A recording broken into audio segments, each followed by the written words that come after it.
Hey guys, I'm your host Ashley Pierre, and you're listening to the first ever episode of Last Week Right Now. On this podcast, I talk about news stories that happened last week that you probably didn't know happened, and I share my opinion on them. This is Season 1, Episode 1.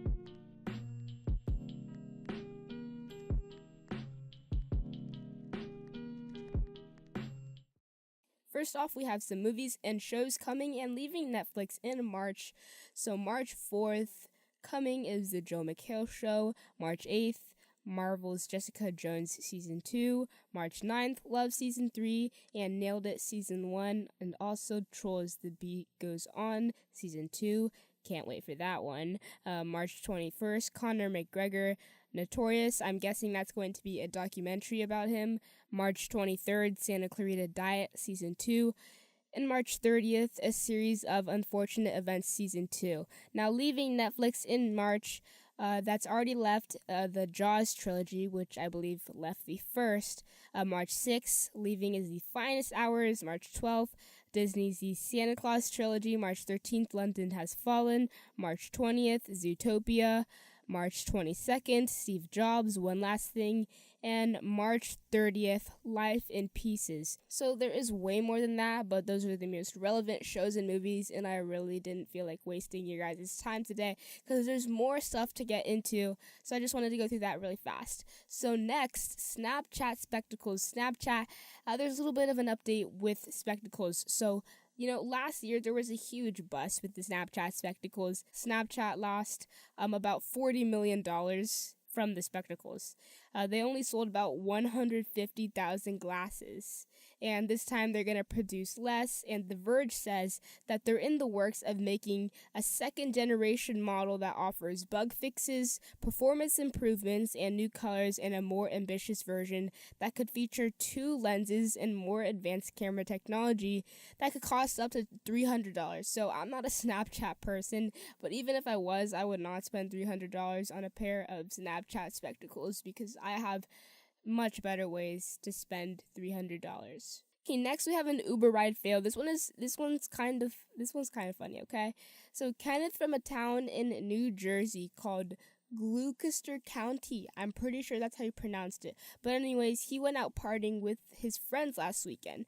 Except he went out partying in Morgantown, West Virginia. So he lives in Gloucester County, New Jersey, but he went out partying in Morgantown, West Virginia. So he was supposed to stay in a hotel or something like that nearby to wherever he was hanging out in West Virginia. But his plans changed when he woke up in an Uber car already several hours into a 5-hour trip back to his home in Gloucester County. So basically, this guy named Kenneth lives in New Jersey. He was partying with his friends in a different state, and then, he was supposed to stay in a hotel, but I guess he got intoxicated or drunk, and he woke up in a random Uber car. So that really sucks for him. So he ended up going all the way back home to Gloucester County and disputed the fare with Uber, arguing he would never order a ride taking him more than 100 miles, but he eventually ended up dropping the claim, according to NJ.com. You might be wondering, how much was the trip from Morgantown, West Virginia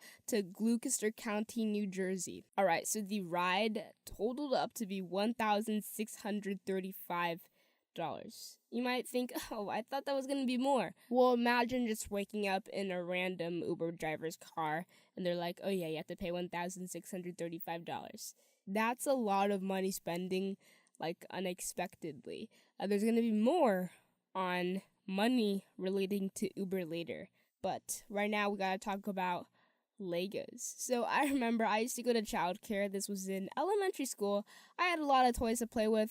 One I'll never forget is Legos. Those Legos were more disgusting than the play structures at Chuck E. Cheese. Plastic toy bricks contaminated with snot and other bacteria.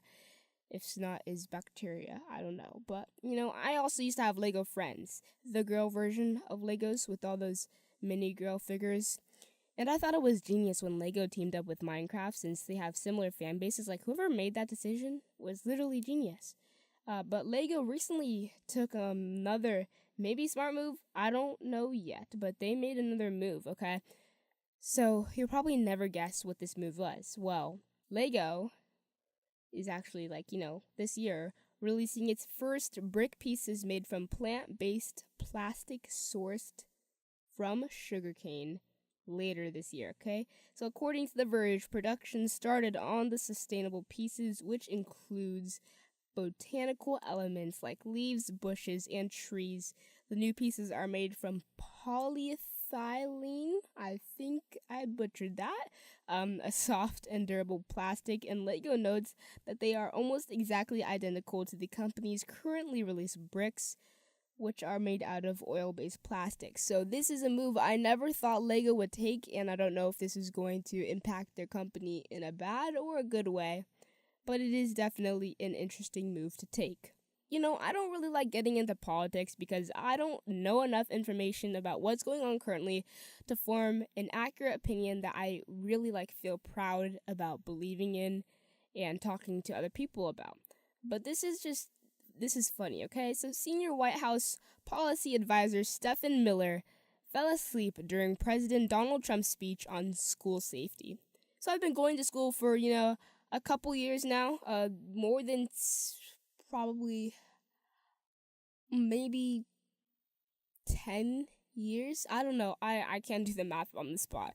But anyways, never have I ever fallen asleep in class, because I know it will be embarrassing when the teacher wakes me up and everybody's trying hard not to laugh and they're just snickering at me and the teacher's like, Ashley, you fell asleep. And I'm like, what happened? And I'm clueless. And then she's like, yeah, you fell asleep. And I'm like, what?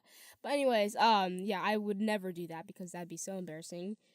So that's how I don't understand how you, Stefan Miller, how can you fall asleep during a president's speech? Even if you're so tired, do stuff to make you stay awake, okay? It would be better if the news caught you doing some stupid stuff, like playing a game with your fingers to make you stay awake, instead of falling asleep during a president's speech. That's gonna be interesting to see how Donald Trump will respond to him doing this, if he will actually do that, or he might have done it already. I don't know. I should probably do more research, but anyways, out of politics, But anyways, we gotta talk about some celebrity birthdays today, March 3rd, 2018. We have celebrity birthdays. First off, Mercedes Mason turned 34. She's from Fear the Walking Dead. She plays Ophelia. Next off, Camila Cabello turned 20. It's kind of interesting to think all of these people have the same birthday on the same day. But yeah, Camila Cabello turned 20. Catherine Watterson turned 37. She played Tina in Fantastic Beasts and Where to Find Them. And Julie Bowen turned 47 from Modern Family. She plays Claire. Modern Family has been doing really well over the past couple of years. Good job, Julie Bowen, for playing a character that makes people laugh. I don't really watch Modern Family because I kind of have better things to do.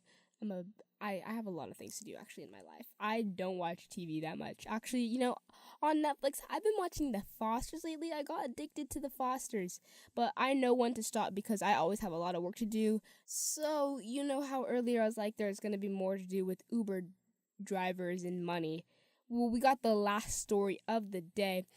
This has to do with Uber drivers, or really Uber passengers in ambulances. So in medical emergencies, people have been calling Uber drivers instead of ambulances, or instead of dialing 911. And they've been doing this for none other than the reason of saving money. When I was researching the news stories to talk about on this episode of the podcast, I found out that you have to pay for ambulances. I did not know that. I thought ambulances were free.